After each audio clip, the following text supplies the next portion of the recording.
Bismillahirrahmanirrahim. Assalamualaikum warahmatullahi wabarakatuh. Alhamdulillah wassalatu wassalamu ala rasulillah wa ala alihi washabihi wa mawalah wa la hawla wa la quwwata illa billah amma ba'd. Sekarang kita akan melanjutkan pelajaran tauhid kita dengan judul Hukum Mengkafirkan Kaum Muslimin. Boleh nggak kira-kira seorang yang udah jelas-jelas muslim terus melakukan suatu hal langsung dikafirkan? Kira-kira boleh nggak? Nah, ini ada percakapan antara Muhammad dengan ayahnya. Jadi ceritanya Muhammad keluar dari masjid. Ya, jadi Muhammad keluar dari masjid bersama ayahnya. Lalu Muhammad ini ngelihat seseorang tidak sholat jamaah, nggak sholat bareng-bareng. Dia di masjid diem aja, nggak ikut sholat. Lalu Muhammad berkata, "Wahai ayah, lihatlah orang ini, dia telah kafir." Kemudian ayahnya menjawab, "Bagaimana kamu bisa mengetahui bahwa dia telah kafir?" Kemudian kata Muhammad, "Dia tidak sholat. Dan orang yang meninggalkan sholat adalah kafir." Maka ayahnya langsung jawab, "Wahai anakku," beliau langsung nasihati anaknya, "Wahai anakku, janganlah kamu terburu-buru menghukumi manusia dengan kekafiran." Kemudian Muhammad bertanya, "Mengapa? Bukankah orang yang meninggalkan sholat adalah kafir?" Maka ayahnya menjawab, "Benar, orang yang meninggalkan sholat adalah kafir. Rasulullah SAW bersabda, Al-ahdul ladzi bainana wa bainahum as-salah, faman tarakaha faqad kafara." Perjanjian, ya, arti hadis di atas itu, perjanjian yang ada antara kita dengan mereka adalah sholat.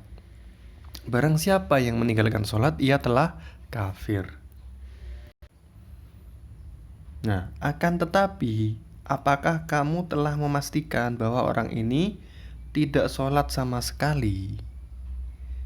Bukankah masih ada kemungkinan bahwa ia tertinggal, atau yang tertinggal hanyalah sholat ini saja?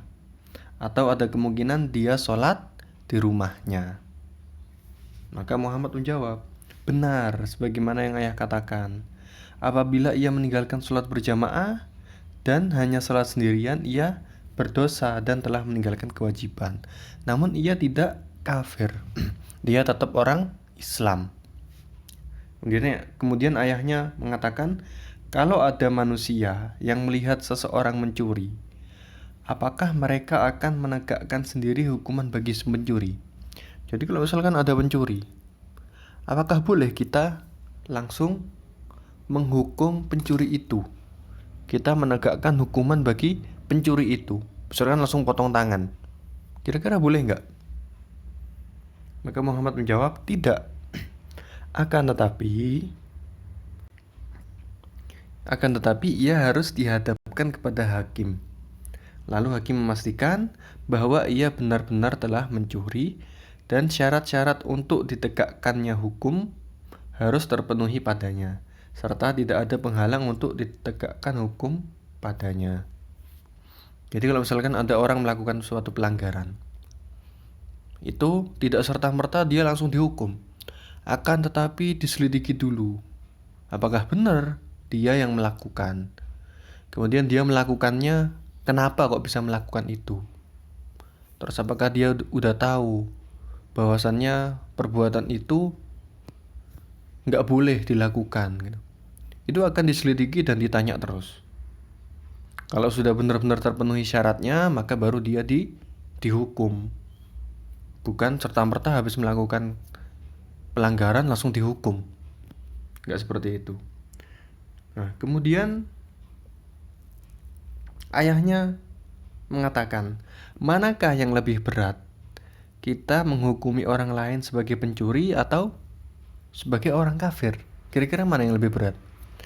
Nuduh atau menghukumi orang sebagai pencuri atau menghukumi orang sebagai orang kafir? Maka Muhammad menjawab, menghukumnya sebagai orang kafir adalah lebih berat. Jadi kalau mencuri itu kan hukumannya maksimal mungkin potong tangan. Tapi kalau orang yang murtad, orang kafir, itu bisa dibunuh. ya, bisa dibunuh. Jadi yang lebih berat adalah menghukumi orang sebagai orang kafir.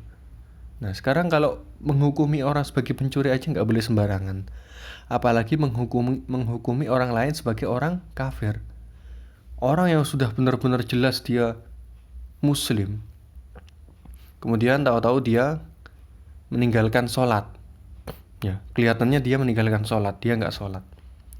Itu nggak bisa langsung dihukumi dengan orang kafir. Ya.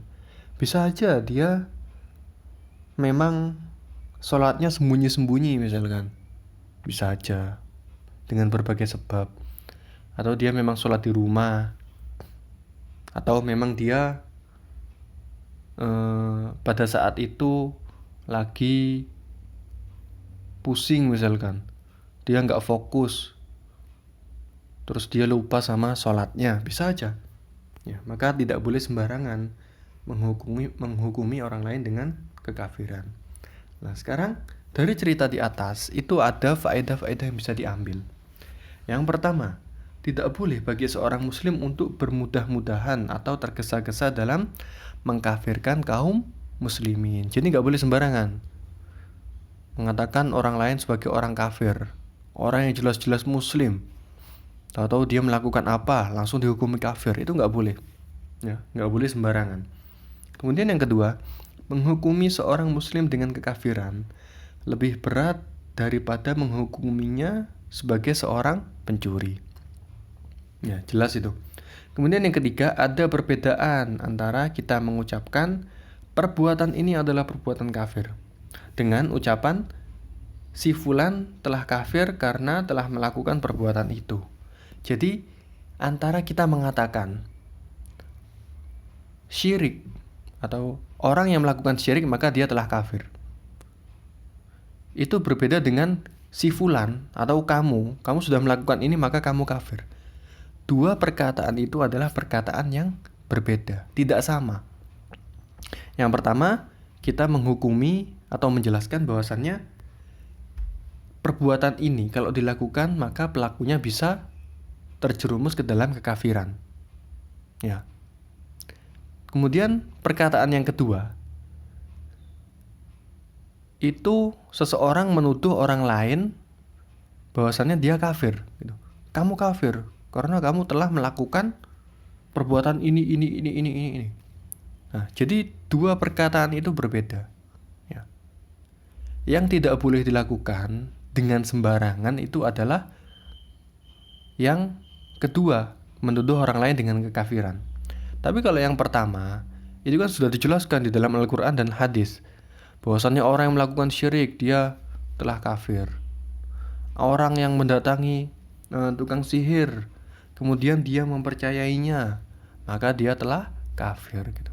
Tapi kita nggak boleh nuduh orang kafir, nuduh orang yang mendatangi tukang sihir. Oh, kamu kafir, itu nggak boleh, ya.